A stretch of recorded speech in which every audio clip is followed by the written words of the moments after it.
नमस्कार बच्चों, लोकगीत इस पाठ में फिर से एक बार आपका स्वागत है। आज हम मंजरी इस पाठ्य पुस्तक से पाठ नंबर 14वां पढ़ने जा रहे हैं, जिसका शीर्षक है लोकगीत।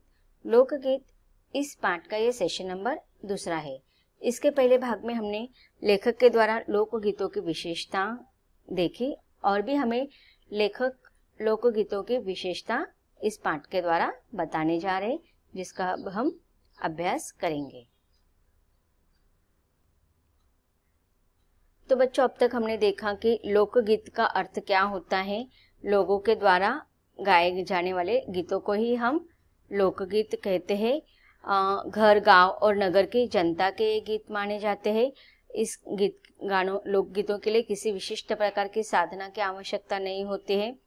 गाँवों में अधिकतर त्योहार या शुभ अवसर पर, विशेष अवसरों पर ये गीत गाए जाते हैं। ये जो गीत है अधिकतर अनपढ़ गांव के लोग ही गाते हैं। पहले युग में तो अनपढ़ गांव के लोग ही गाते थे, लेकिन अब तो ये सब जगह प्रचलित हो चुके हैं। और ये जो गीत होते हैं वह बिना किसी वाद्य यंत्रों की सहायता से भी गाए जा सकते हैं। इस गीतों की विशेषता होती है कि इनमें सुंदर से ऐसी ओजस्विता और सजीवता पाई जाती है। इसके अलावा ये जो गीत होते हैं वे सीधे सीधे देश के, गांव के और देहात के गीत होते हैं। इसका जो संबंध होता है वह देहात की जनता से होता है।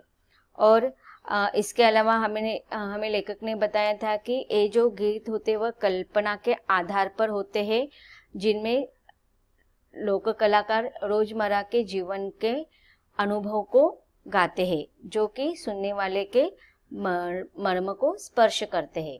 कोरी कल्पना के आधार पर ये गीत गाए जाते हैं। इसके साथ साथ ये सभी लोकगीत गांव और इलाकों की बोलियों में गाए जाते हैं। लोकगीत की भाषा जो होती है वह नित्य की बोली भाषा होने के कारण बड़ी ही आह्लादकर और आनंददायक होती है। राग तो इन गीतों के आकर्षक होती है और इनकी समझे जा सकने वाली भाषा भी इनकी सफलता का कारण है। अब देखिए यहाँ पर परिच्छेद में लेखक बता रहे हैं कि सुनने वाले लोकगीतों को इतना पसंद क्यों करते हैं। तो इनकी जो भाषा होती है वह नित्य बोली भाषा होती है। उसमें किसी भी प्रकार के ज़्यादा न समझने वाले शब्दों का प्रयोग नहीं किया जाता है।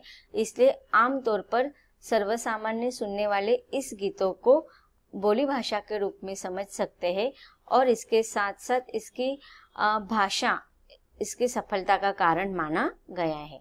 भोजपुरी में पिछले अनेक वर्षों से विदेशियां का खूब प्रचार हुआ है। गाने वाले के अनेक दल इन्हें गाते हैं। उधर के भागों में, विशेषकर बिहार में, विदेशियां से बढ़कर दूसरे गाने लोकप्रिय नहीं है। अब देखिए, हमने इसके पहले भी लोकगीत के अनेक प्रकार देखे थे, जिसमें कि आदिवासी लोकगीत होता है, पहाड़ी गीत होता है। उसी प्रकार से लेखक बोल रहे कि भोजपुरी में भी लोकगीत का एक सुंदर प्रकार बहुत ही फेमस है और वह है विदेशिया। विदेशिया में क्या होता है कि अनेक दल या अनेक ग्रुप गाते हैं इस विदेशियों को। उधर के भागों में, विशेषकर बिहार में, विदेशों से बढ़कर दूसरे गाने लोकप्रिय नहीं है। इन गीतों में अधिकतर रसिकों की बात रहती है और इनसे करुणा और विरह का जो रस बरसता है उसका वर्णन नहीं किया जा सकता है। अब देखिए, यहाँ पर ऐसा कहा जाता है कि जिस प्रांत में जो सभ्यता संस्कृति प्रसिद्ध होती है उसका असर उनके लोक जीवन पर, उनके लोक गीतों पर, उनके लोक नृत्यों पर होता है। अब ऐसे कहा जाता है कि भोजपुरी जो लोग होते हैं वहाँ पर जो स्त्रियां होते हैं उनके वह अकेले रहते हैं और उनके जो पति होते हैं वह काम काज के निमित्त से किसी और जगह पर रहते हैं। तो वह अपने प्रियतम के विरह में जलती है। तो वह सर्वसाधारण उनकी भावनाओं को इस प्रकार से उभार कर गाती है लोकगीतों के माध्यम से। तो वही वहां पर प्रसिद्ध हो गया विदेशिया। इसमें करुणा और विरह का जो रस बरसता है इसका वर्णन नहीं किया जाता है। जंगल की जातियों के अलावा गांव के लोगों के गीत होते हैं जो बिरहा आदि में गाए जाते हैं। जिसमें पुरुष एक ओर, महिला दूसरी ओर एक दूसरे के जवाब में दल बांधकर गाते हैं और दिशाएं गूंजा देते हैं। पर इधर कुछ काल से इस प्रकार के दलीय गायन का ह्रास हुआ है। अब हम देखते हैं कि बहुत सारे फिल्म में भी इस प्रकार के गीतों का चित्रीकरण किया जाता है। अब ये तो हम आधुनिक फिल्मों में देखते हैं, लेकिन ये जो गीत का प्रकार है वह हमारा पीढ़ियों से आता हुआ गीत का प्रकार है। इसे हम सवाल जवाब के रूप में भी कहते हैं। इसके पहले परिच्छेद में भी आपको मैंने ये बताया था कि जंगली जो जातियां होती है उसमें इस प्रकार के पुरुष और स्त्रियों के अलग ग्रुप बनाए जाते हैं और उसमें एक दूसरे को जवाब देने के लिए गीत के रूप में ये गाए जाते हैं। दूसरे प्रकार के बड़े लोकप्रिय गाना है आल्हा। ये गाने का एक प्रकार है और बहुत ही महत्वपूर्ण और प्रसिद्ध यह गाने का प्रकार है। अधिकतर ये बुंदेलखंडी में गाए जाते हैं। आरंभ में इनका चंदेल राजाओं के राजकवि जगनिक से माना जाता है, जिसने आल्हा उदल की वीरता का बखान किया है। अब देखें, अगर हम देखते हैं कि हमारे इतिहास में भी आप लोगों ने पढ़ा होगा कि बहुत सारे जो राजकवि राज दरबार में आश्रित के रूप में रहा करते थे। अब ऐसे आश्रित जो राज दरबार के जो राजकवि होते थे वे क्या करते थे कि अपने राजा के यशस्वी गान, अपने राजा के शूरता के वीरता के बखान के रूप में, वर्णन के रूप में गीतों को लिखते थे और वही जब राजा को अच्छा लगता था तो वह गीत का प्रकार प्रसिद्ध हो जाता था।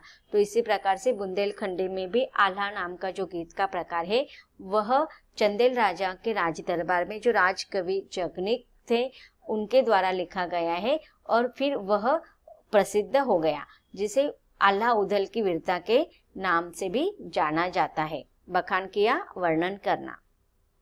उनके छंद और विषय को लेकर लोक बोली में एक उसके दूसरे देहाती कवियों ने भी समय समय पर अपने गीतों में उतारा और ये गीत हमारे गांव में आज भी बहुत प्रेम से गाए जाते हैं। तो देखिए, जिस प्रकार से हम आज भी अनुकरण विधि करते हैं कि किसी कोई गीत का प्रकार, कोई संगीत का प्रकार, कोई नृत्य का प्रकार अगर हमें अच्छा लगता है तो अन्य कलाकार उनका अनुकरण करते हैं और उनमें फिर से अपनी ओर से अच्छी बातों को, कृतियों को जोड़कर उसे और एक नया रूप दे देते हैं। तो उसी प्रकार से आल्हा जो गीत का प्रकार है राजकवि जगनिक के द्वारा यह बनाया गया था और उसके छंदों और विषय को लेकर लोक बोली में अन्य देहाती, अन्य ग्रामीण लोक कवियों ने समय समय पर अपने द्वारा गीतों को उसमें जोड़ दिया और फिर उसका एक नया प्रकार, एक नया रूप, एक नया आकार, नया ढंग देकर गाँव में उसे गाने लगे। और आज भी यह गीत का प्रकार बहुत से गाँव में प्रेम के साथ, प्यार के साथ, स्नेह के साथ गाया जाता है।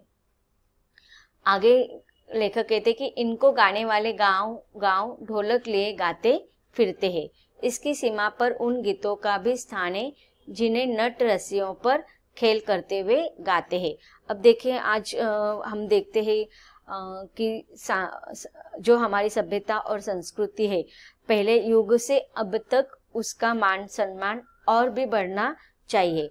अब बहुत सारे ऐसे हमारे शास्त्रीय, अशास्त्रीय संगीत के प्रकार में, नए नए गीतों के प्रकार में हमारे पुराने गीतों के प्रकार ह्रास हो गए। उसमें से भी आपने देखे होंगे कि बहुत सारे जो कलाकार होते थे पहले युग में, वो गांव में रस्सियां बांधकर उस पर चढ़कर फिर कुछ वाद्य यंत्र के आधार पर गीत गाया करते थे और वह गीत उस समय बहुत प्रचलित होता था। भले उनने उसके लिए बहुत ही उनको प्रैक्टिस करना पड़ती थी, लेकिन वह भी गीतों का एक सुंदर प्रकार था। तो गांव-गांव में जाकर ये ढोलक लेकर गाया करते थे, ढोलक बजाकर गाया करते थे और फिर इसकी सीमा पर उन गीतों का भी स्थान है जिन्हें नट रस्सियों पर खेल करते हुए गाते हैं। आपने देखा होगा बहुत सारे फिल्में इस प्रकार के गीत चित्रीकरण किए गए हैं कि रस्सियों में कुछ एक विशिष्ट प्रकार के ट्रेनिंग के साथ गीत गाए जाते हैं। अधिकतर ये गद्य पद्यात्मक है और इनके अपने बोल है। अब कभी कभी देखो, गद्यात्मक और पद्यात्मक दोनों को एकत्रीकरण करके ये लोकगीत गाए जाते हैं और इनके अपने एक विशिष्ट बोली भाषा होती है। अपने देश में स्त्रियों के गीतों की अनंत संख्या है। ये गीत भी लोकगीत है। पर अधिकतर इन्हें औरतें ही गाते हैं। अब देखिए, जो गीत पुरुष और स्त्रियों के द्वारा गाए जाते हैं वो तो प्रसिद्ध ही, लेकिन सबसे ज़्यादा जो गीत गाए जाते हैं वह स्त्रियों के द्वारा गाए जाते हैं। अब देखिए, आप लोगों को पता होगा कि स्त्रियों को सुबह से उठकर शाम तक बहुत काम रहता था, और उस समय क्या होता था कि इस काम, और कभी कभी वह अपने एक बार अगर वह शादी करके ससुराल आ जाती है तो वह मायके पर नहीं जा पाती, तो अपने मायके को याद करके, अपने माँ बाप को, अपने भाई बहन को याद करके वह अपने मन के भावों को जब व्यक्त करती थी तो अन्य स्त्रियां भी उसको सुन लेती थी। तो फिर एक दूसरे से वह अपने मन के भावों को व्यक्त करने के लिए इस प्रकार के गीत गाना शुरू हो गया। और उसके साथ साथ फिर अन्य काम करते, खेतों में काम करते समय, पानी भरते समय, हर काम के, खाना बनाते समय, कपड़े धोते समय, बच्चों को खिलाते समय, इस प्रकार के अनेक गीतों के यह परंपरा शुरू हो गई। तो इस प्रकार से अनंत जो गीतों की संख्या जो है वह स्त्रियों के गीतों की ही संख्या मानी जाती है। ये गीत भी लोकगीत है, पर अधिकतर इन्हें औरतें ही गाती है। इन्हें रचती भी अधिकतर वही है। वैसे इन्हें रचने वाले या गाने वाले पुरुषों की भी कमी नहीं है, पर इन गीतों का संबंध विशेषता स्त्रियों से है। इस दृष्टि से भारत इस दिशा में सभी देशों से भिन्न है, क्योंकि संसार के अन्य देशों में स्त्रियों के अपने गीत पुरुषों या जनगीतों से भिन्न नहीं है, मिले जुले ही है। अब देखिए, यहाँ पर लेखक ने लोकगीतों के रचयिता में स्त्रियों का एक विशिष्ट स्थान माना है, और उसके ये विशेषता भी कही है कि ये जो गीत होते हैं वह अधिकतर इन गीतों का संबंध अधिकतर स्त्रियों से होता है। और अगर अन्य देशों से अगर हम इसका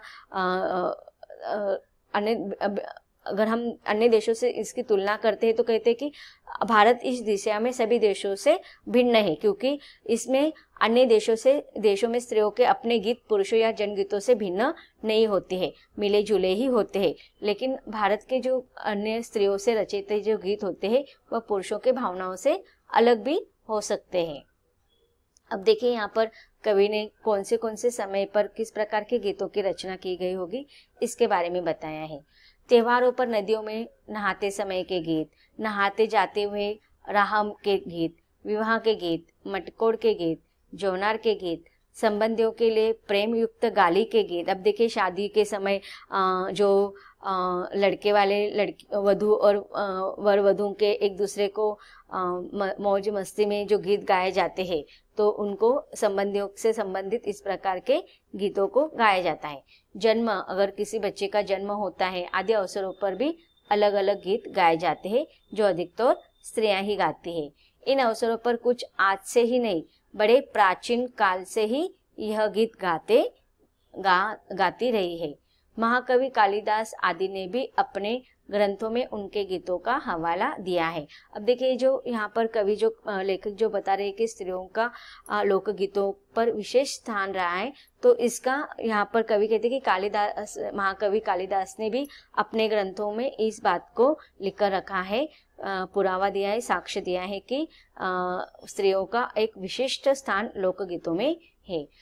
इसमें अलग अलग प्रकार बताए कवि ने, सोहर, बानी, सेहरा आदि उनके अनंत गानों में से कुछ है। वैसे तो 12 मास से पुरुषों के साथ नारियां भी गाती है। अब ये जो है सोहर, बानी, सेहरा 12 मास से है, लोकगीत के ही प्रकार है। एक विशेष बात यह है कि नारियों के गाने साधारणतः अकेले नहीं गाए जाते, दल बांधकर गाए जाते हैं, कि एक ग्रुप में गाए जाते हैं। अनेक कंठ एक साथ फूटते हैं, यद्यपि अक्सर उनमें मेल नहीं होता, फिर भी त्योहारों और शुभ अवसरों पर वे बहुत ही भले लगते हैं। जैसे कि हम देखते हैं कि बहुत सारे गीतों में कोरस गाया जाता है, लेकिन उसके लिए आज विशिष्ट ट्रेनिंग दी जाती है। लेकिन ये जो गीत गाए जाते हैं लोकगीत, उसमें किसी भी प्रकार की ट्रेनिंग नहीं दी जाती है। उनका आवाज भले एक दूसरे से मेल नहीं खाता, लेकिन सुनने के लिए बहुत ही सुंदर लगते हैं।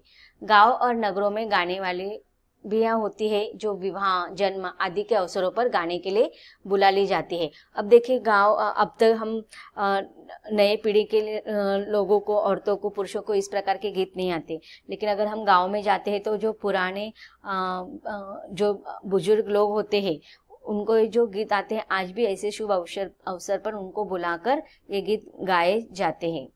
बिहार और पूर्वी उत्तर प्रदेश में छठ पर्व बड़े धूमधाम से मनाए जाते हैं। इसके गीत बड़े मोहक और लोचदार होते हैं। आज भी ये गीतों के प्रकार हम सुनते भी हैं और देखते भी हैं।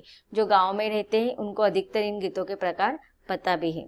सभी ऋतुओं में स्त्रियां उल्लासित होकर दल बांधकर गाती है, पर होली, बरसात की कजरी आदि तो उनकी अपनी चीज है जो सुनते ही बनती है। अगर देखा जाए तो स्त्रियों के सबसे पसंदीदा जो गीत होते हैं वह त्योहारों पर होते हैं, और ऋतुओं, अलग अलग मौसम ऋतुओं पर जब बदलते हैं तब भी वो गीत गाते हैं। तो बरसात की कजरी, ये सब बहुत ही स्त्रियों का सुंदर एक लोकगीत का प्रकार है। पूरब की बोलियों में अधिकतर मैथिल, कोकिल, विद्यापति के गीत गाए जाते हैं। पर सारे देश में कश्मीर से कन्याकुमारी, केरल तक और कठियावाड़, गुजरात, राजस्थान से उड़िया, आंध्र तक सभी के अपने अपने विद्यापति है। अब देखिए यहाँ पर लेखक ने मैथिल के सुप्रसिद्ध कवि, महान कवि विद्यापति का परिचय दिया है, और वह कहते हैं कि अब अन्य देशों में जहाँ पर लेखक कह रहे हैं कि अलग अलग देशों में जो इस प्रकार के खुद लिखने वाले कवि होते हैं, जिसमें से मैथिल कोकिल कवि, लोक कवि प्रसिद्ध है विद्यापति। तो आज हम लेखक कहना चाहते हैं कि जिस जिस प्रदेशों में इस प्रकार के कवि तो यहाँ पर इस परिच्छेद में लेखक ने मैथिल के कोकिल विद्यापति अर्थात विद्यापति इस कलाकार के बारे में बताएं जो कि प्रसिद्ध कवि थे। तो प्रत्येक प्रदेश में अपने अपने विद्यापति अर्थात लोक कवि होते हैं, यह यहाँ पर लेखक को बताना है। स्त्रियां ढोलक की मदद से भी गाती है। अधिकतर उनके गाने के साथ साथ नाच का भी पुट होता है। जैसे कि गुजरात का एक प्रकार है गरबा, जिसे विशेष विधि में औरतें घेरे में घूम घूम कर गाती है। साथ ही लड़कियां भी बजाती है। इसमें नाच गाना साथ साथ होता है। वस्तुतः यह नाच नहीं है, यह नाच ही है। सभी प्रांतों में यह एक लोकप्रिय हो चला है। इसी प्रकार होली के अवसर पर भी रसिया चलता है, जिसे दल के दल गाते हैं। स्त्रियां विशेषकर रूप में गाती है। आप लोगों ने देखा होगा गरबा, दांडिया नृत्य तो आज बहुत प्रसिद्ध हो गया है। तो यह हमारी लोक सभ्यता, लोक संस्कृति जो है वह लोकगीतों के द्वारा ही हमें मिली है। गाँव के गीतों के वास्तव में अनंत प्रकार है। जीवन जहाँ इठला इठला कर लहराता है, वहाँ आनंद के स्रोतों की कमी हो सकती है। वहाँ के अनंत संख्यक गाने उद्दाम ग्रामीण जीवन के ही प्रतीक है। तो बच्चों, इस पाठ के माध्यम से हम सिर्फ इतना ही कह सकते हैं कि आज हम अपनी सभ्यता, संस्कृति और ग्राम्य जीवन की सीधी साधे सरल शैली से दूर होते जा रहे हैं। तो हमें क्या करना चाहिए? गायकों को और नर्तकों को बढ़ावा देना चाहिए। सरकार की ओर से भी उन्हें विकास करने के लिए कुछ ना कुछ कार्य करते रहना चाहिए। यह पाठ यहीं पर खत्म हो रहा है। धन्यवाद।